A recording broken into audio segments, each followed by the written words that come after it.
waaw waaw général Momo Ngom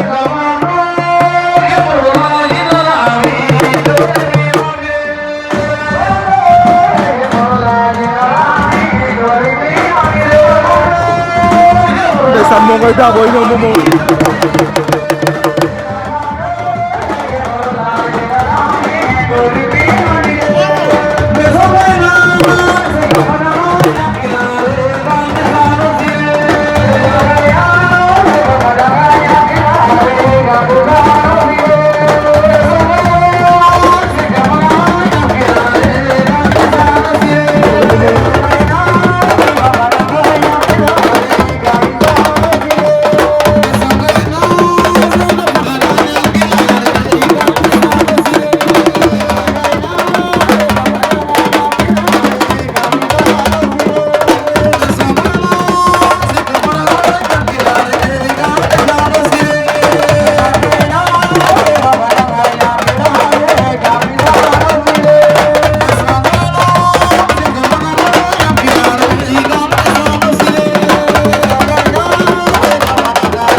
jël na ko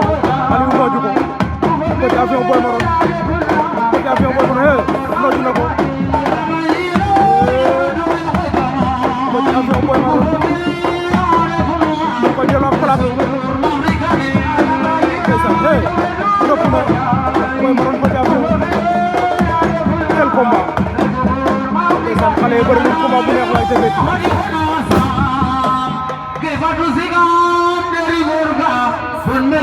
Aliou Petit Avion Boy Maroon temps ba jeex na waaw waaw ma xool lu ab di wax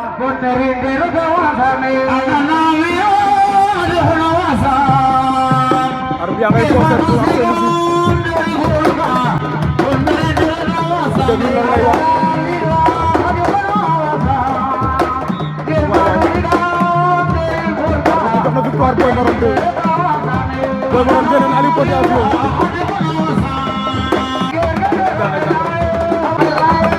Ndiaye bi gaaw na takk ko Ndiaye bi gis da koy tegal sesam de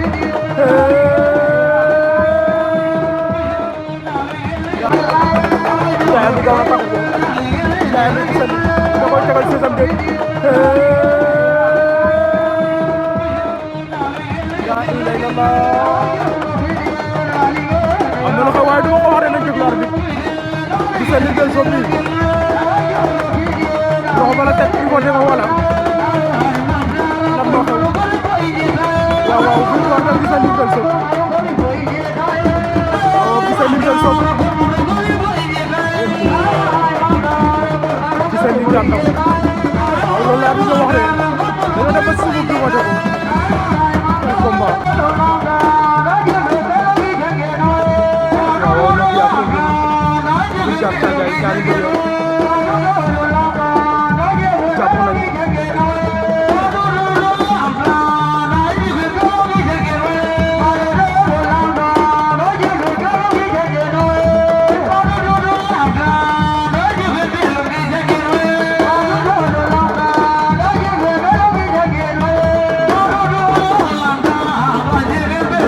Nokia Fallou ndeysaan xale yaa may bëre de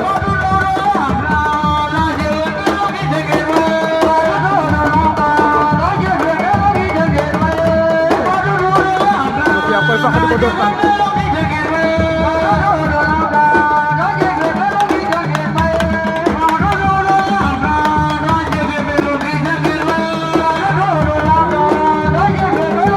caxabal waaw waaw Nokia bu bu séeréer daan na Fallou bin Kaab Caajaay ndeysaan Nokia bu bu daan na Fallou ak ca dernier quart de finale a ngi noonu diggante Mbène Sock ak Koungkoung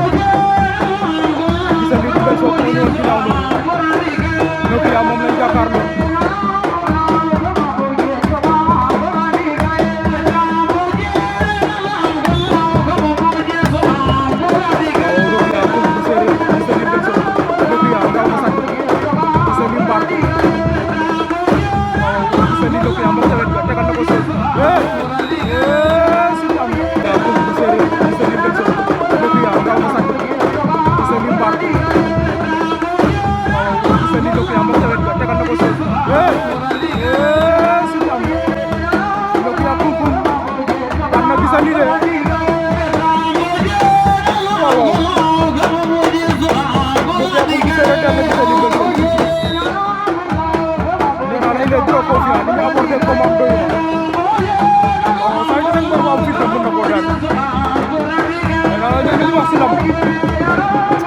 dañ bariwul de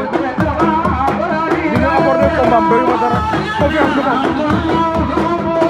ko de sele waaw borom Caajaay bi doon sele naan si raw ba du dagar si ma ya koy defaral épaule bi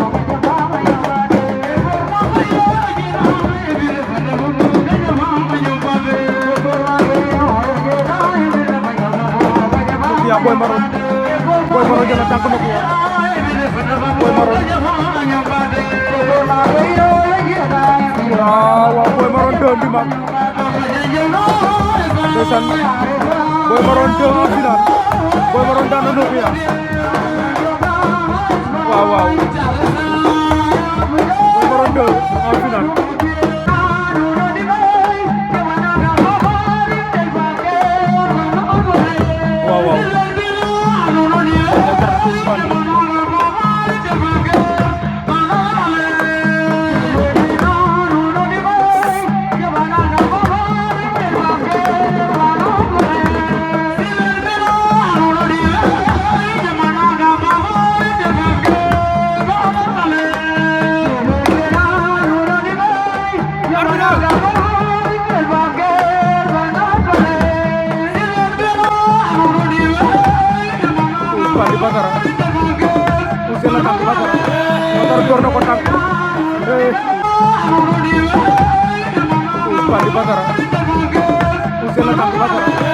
Badara door na ko tànk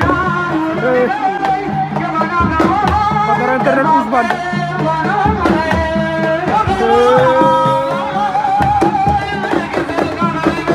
combat jili arbitre wax arbitre na Badara daan na ko de non quel combat loolu mooy combat jili ndeysaan waaw arbitre jox na victoire Badara internet gëna na Badara daan na Ousmane aca final Boucher mbelo ngi ay Tamba bu Fissel tampon bu Ngoroj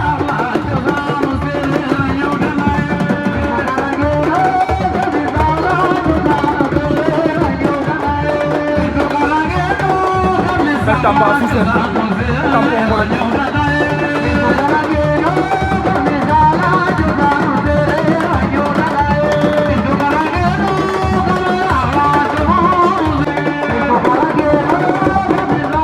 final Boucher baa ngi noonu lambu mbelo ngi ndeysaan diggante Ngagne Tamba bu Fissel ak tampon bu Ngoroj Ngagne Tamba moo yor tenclair bi tampon daw na jël ko tampon Ngagne Tamba Ngagne Tamba nga accéléré combat ba ñaari xale yaa ngay bëre tampon takk na ko tampon Ngagne Tamba tampon Ngoroj takk na ko caxabal na ko xatar bi ko ndeysaan Ngagne Tamba Fissel jël na Boucher ba ci kaw tampon bu Ngoroj waaw nee la doomu Fissel yi njaga ñaaw macha allah ay jàmbaar lañu nangu nañoo bëri nangu nañoo compétir nangu nañoo waliyaan Ngagne Tamba bu Fissel ndeysaan jël na Boucher ba ci kaw tampon bu Ngoroj ndeysaan Sélé am na Senghor de Sélé Thiadiaye carrément Ndagaan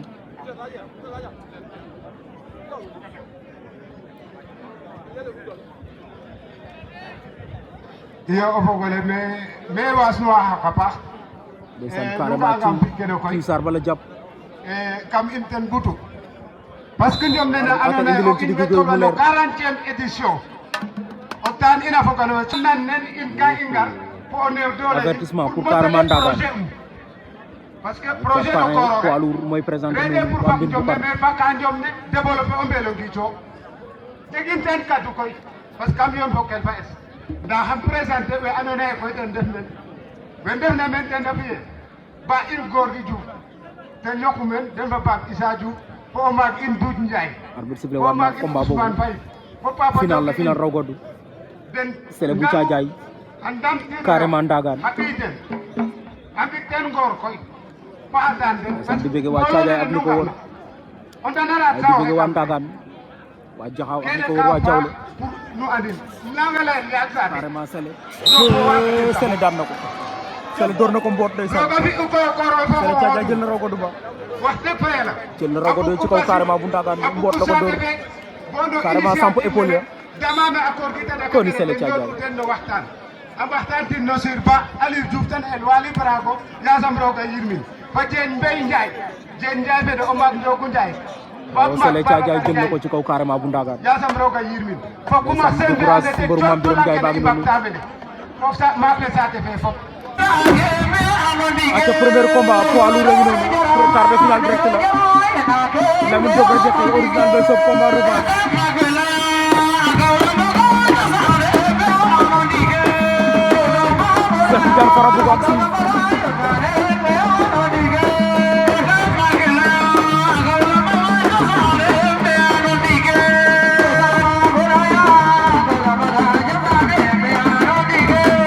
ndeysaan yi door nañu am quart de finale direct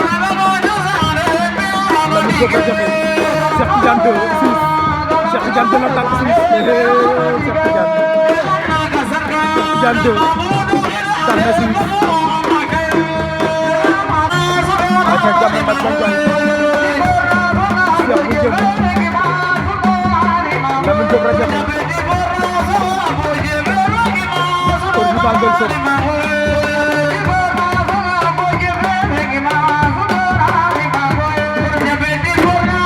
jàmm da fa Cheikh rajo bi lim ñu ko am ku ne ñam na sa morom ñu sax ñu ngi tek ci dëgg woon te ndeysaan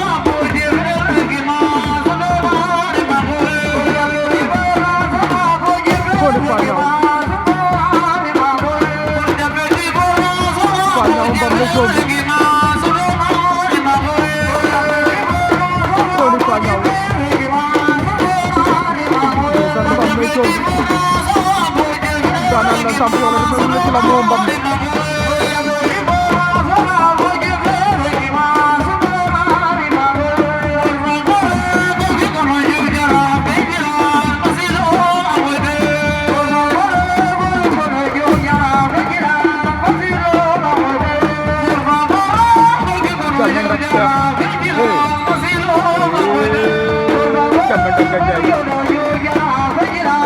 Jangan ganjay daan na Cheikh bu Njëgu ko leen jëlee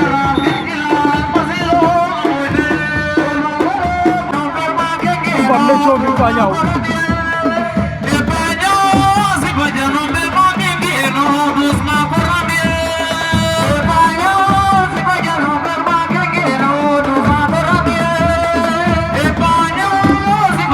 waaw mbam le coomi ndeysaan Koni Pañaw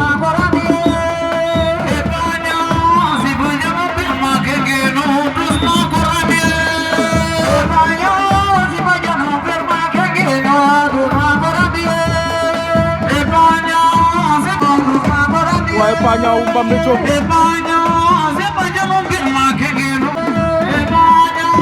Koni mbam le coomi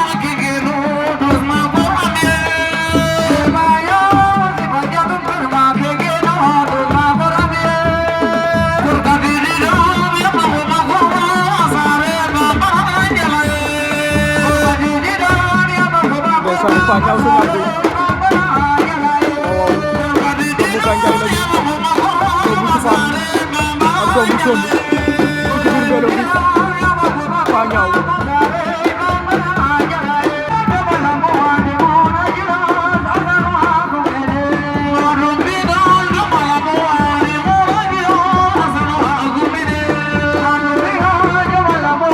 rajo nga wër jam wala am na original jàpp na benn loxo ba dugal na bopp taxaw rajo Xeex ñu original sori na de original rajo Xeex koy wet rajo Xeex koy wet rajo Xeex tegal sees rajo Xeex dañu ko rajo Xeex daan na original la soog jël na revanche am ndeysaan wala bu amee doole moom rajo Xeex lu ko rek amul waaw bu amee doole lu ko bëri amul Dukran original Dukran nga champion Waduh momo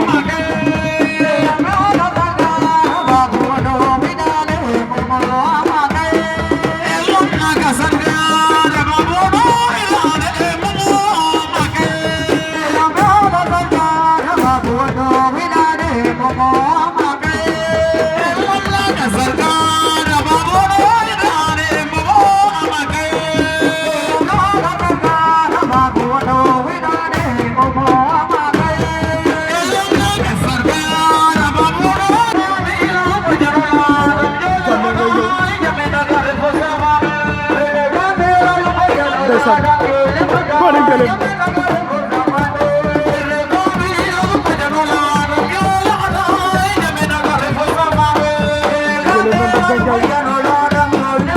santé par Bayam Loum aca Moussa Olympique Cheikh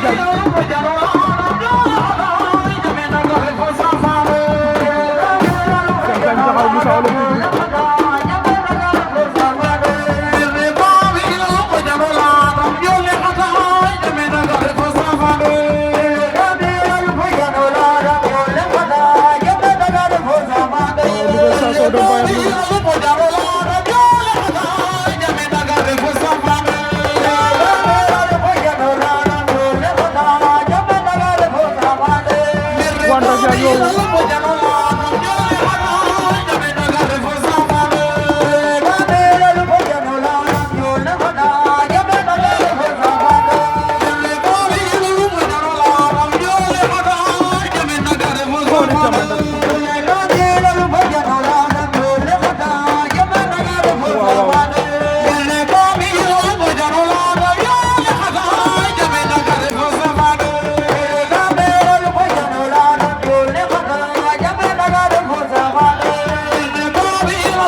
yaakaar la ndeysaan waa Gandiaye ko demb waa région de Kaolack ndeysaan am na day am ci moom yaakaar moom tamit nag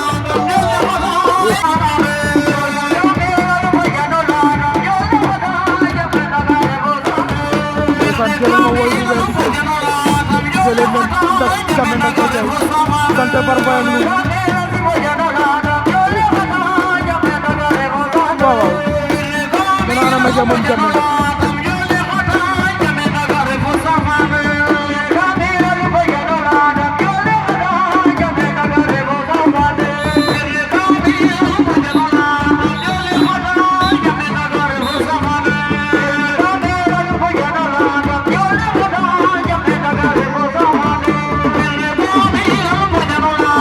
Barbaye Loum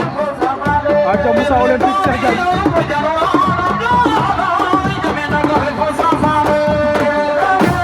Diagne taxaw Moussa Olympique bu jeex na arbitre disqualifié na Cheikh Diagne taxaw nee na ko da nga am 3 avertissement waaw disqualifié nañ Cheikh Diagne taxaw nee na ko da nga jël 3 avertissement kon Moussa Olympique koo jàll ci kaw Cheikh Diagne taxaw waaw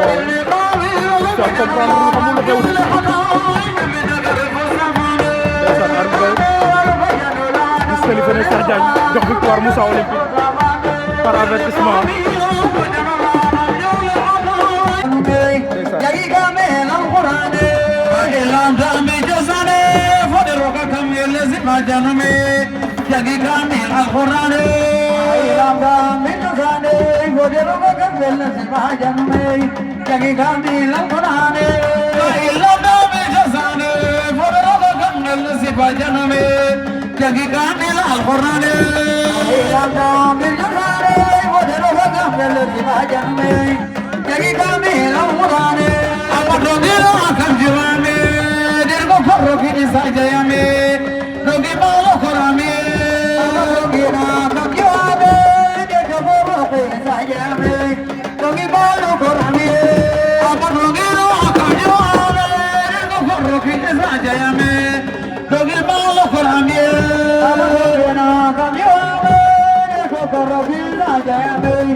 Boy Maroon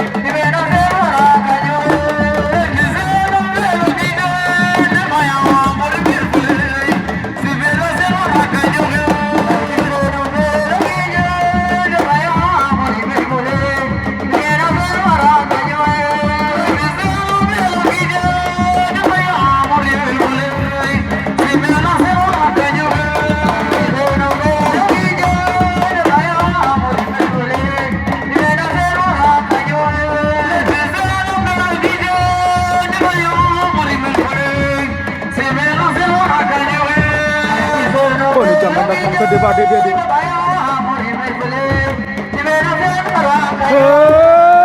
top set Badara internet ndeysaan jël na poids léger Badara daan na Boy Maroon boot na ko door ndeysaan top set joxoñ na ko 2 fois Papa Seri de si Ndamar ndeysaan Badara internet jël na poids léger ci kaw Boy Maroon doon di mag Logangin mama balange Katola jodo mage Ramana pamone atai Logangin mama balange Demi-finale poids lourd certificat numéro 2 Radiakhé objectif olympique ndeysaan la fa Seri de Mar Badara internet jël na poids léger waaw jël na ko ci kaw Boy Maroon doon di mag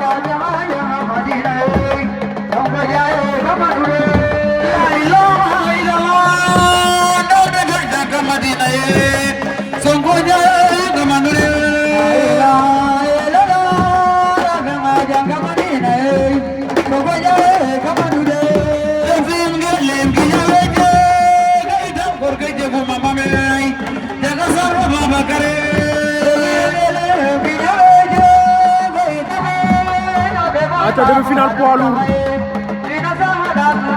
Cheikh Tidiane numéro 2 Farabougou Lamine Diop Radiakhé démb ngeen seetaan seen combat final la woon Cheikh Tidiane moo ko daanu Radiakhé kii la woon ci arène municipale ba final waaye tey tasawaat nañ demi-finale ndax Radiakhé day jël revanche am wala Cheikh day confirmer loolu ci kanam lay leer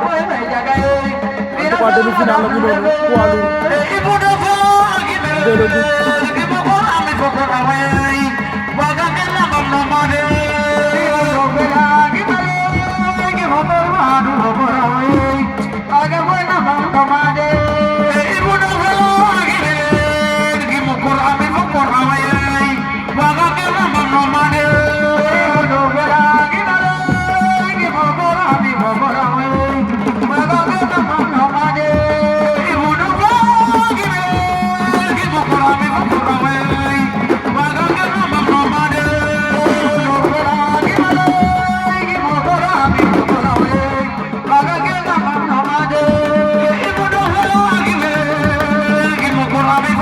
Lamine Diop Radiakhé Cheikh Tidiane Lamine Diop daw na jéem a jàpp ngemb waaye ndax ci dina neex a zongali Cheikh Tidiane koy zongali Lamine Diop jëloon na ko Radiakhé tey daa jël si revanche de Radiakhé daan na Cheikh Tidiane jël na revanche am si Horizon del Top jël na revanche am Cheikh Tidiane numéro 2 Radiakhé se qualifie en finale poids lourd Radiakhé daan na Cheikh Tidiane 2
avertissement pour Olympique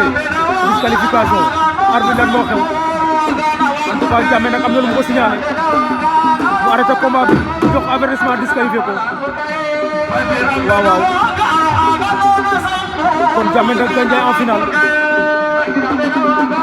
waaw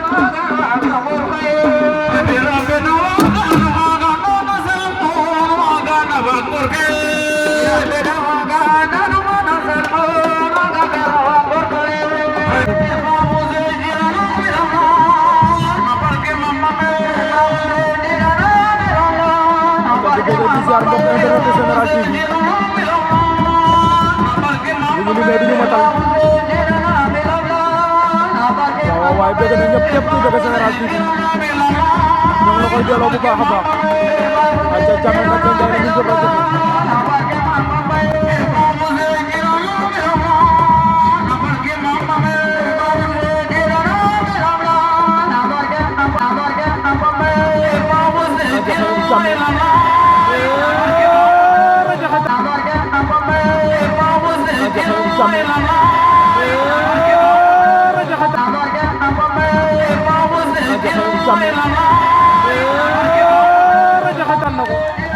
Radiakhé jël la mu jël ci kaw Jammeh nag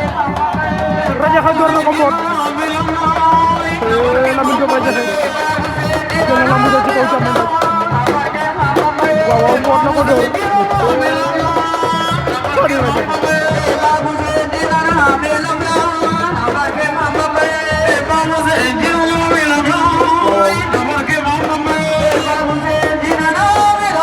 Lamine Diop Radiakhé ngi noonu vainqueur poids lourd fii ci Mbello Ngidj 11 avril 2026 Radiakhé bëgg nañ la. waaw delloo bëgg bu wër kay. di la ziar naka mu. delloo ziar bu wër. Radiakhé nga defoon raar de. waaw gis nga depuis koor gi ba léegi daanaka benn sorte nga ci def wala. waaw defarwaat rek. defarwaat lan moo waraloon toogaay bi. waaye nekkaat ci affaire yi rek di defaraat quoi. balaa moom noonu la des fois day ñëw bu baax des fois bu ñëw yaa ma gën a. dëgg la waaw mais ñu ngi sant yàlla bu baax a baax. tey nga ñëwaat fii ci Mbello Ngidj yaakaar naa doo fi gan de. waaw Mbello Ngidj moom fii sama dëkk la. seetlu naa temps yi saa yu ma fi ñëw maa jël seen poids. bi mooy ñaata yoon ngay jël fii lamb. bii mooy 3 fois ma xëy ma fi jël. 3 fois nga koy jël. ma fi jël waaw. naka nga gisee lamb ji bi nga jël nii ci kaw Jammeh nag. waaw lamb bi neex na de. bilaay Jammeh sama rakk la ñun ñooy bokk lépp. dëgg la bilaay mais sport la rek. waaw bu jeexee rek jeex na quoi. noonu la demee. est-ce que Radiakhé li ko gars yi di wax dégg na ko. ah. ma ne est-ce que Radiakhé li ko gars yi di wax ñoom moo ngi koy dégg. gars yi lan la ñuy gars yi nañ boo amee doole loo mënut a def amul. waaw loolu la ñu wax de te tey wane nga ko. waaye gis nga loolu la dëgg la moom. affaire yi moom xam nga rek lamb dafa xaw a doy waar quoi. dëgg la des fois da ngay ñëw am doole sax yow du lay daan ñëw kenn doo xam ne mu jógee quoi. waaw loolu day am bilaay. mais nag ñu ngi sant yàlla bu baax a baax. macha allah looy wax ñi ngay àndal fan si ak gars yi. sama gars yi nag ñoom laay mi. ñii dañuy sonn si man. bilaay ak Baye Fall. Baye Fall ko wax lay jógee ñëw fii nii topp ma. dañuy sonn aw ma seen fay. maa leen di gërëm bu baax a baax a baax a baax. bilaay walaay. am na solo ñëpp maa leen di gërëm. ate noo gisee nag yi aussi. nag yi moom baax nañ macha allah. baax nañ trop baax waaw noonu la. kontaan naa bu baax. aca kon jaajëf amul ragal waaw aca jaajëf laay kañ jël kii ay dama Aja Jammeh nag waaw alors xaro lay kan ñoom ñaar dem na wax dëgg kontaan naa baax moom wax dëgg na dem naa ke koy teg na moom nag baaxoo waaw wax dëgg kontaan naa baax mu roga na moom njàng final bi trop muy njàng war ñak na trop moom wax dëgg na ke mbaaxa yo ko ya baax trop moom mais roga fi o ñak final xaye waaw face à Radiakhé waaw waaw xaro lay ka supporter ke supporter ke laaji kam li waru ndam rek tige moom o jeg fo ñak yoon yo i xaye waga wari jeg waga wari ñak i o ñak nga rek dami rok teg ko ten i defa ne o leng wage ci yaxum roog na ci ita voilà nge Jammeh fi deux sorties manam dag arène nationale fe falak na o dalo jang poids léger ke xalay ka den non kontaan naa rek ku mo lene nga ndigi rek fop roog waagu in mbaage roog na ci ita a ci'anga rek i santit na roog o yàlla i wara gidma supporter ke mi daal maxey gidma den jegim ndabid den leya dene kam moƴo ñaananaam rek i o nan ne xa grâce a ñoom bâtiment ene deg saxim ndabid den woro ndak ay ñoom balin ngenin fop wene fop saxim ndabid den albero ndagin fop leya dene kam moƴo ñaananaam kam moƴo ñaana in fop rek pour i mbaano tamano i ndef ka i njala wara moƴo ñaana ino rek i dena wa deg jegim ndabid den ma ñaanana den a paax dena ando ke bugna xam roog a fi'an na den Jammeh kontaan na den a paax daal réseau Gandiaye fop xaƴim o leŋ daal i Jammeh ngor ke ka lay iyo Jammeh ka fixé poids lourd Jammeh i nge après korité ta yaco ɓaato non ka i ndangara rek ana in moom mooy loolu kay magun budwa deta ngara rek ci mom ibis wa nek ibis sabule kay mu ngara rek mom mal leran dal iway ma mom tigere dal iway ma dal wadde fanne jara fasi kam indanga nit waga sa binda bi wa mbat wa mom sa binda bi jara den lay fo ndangan kambo waga yo wadde fanne den fop dal way ndama ten dal nande babakar borom yalla danga jambo waga yo wadde sa binda bi wajan jara on dagu wagen mayit wadde fanne ra jigim dabi den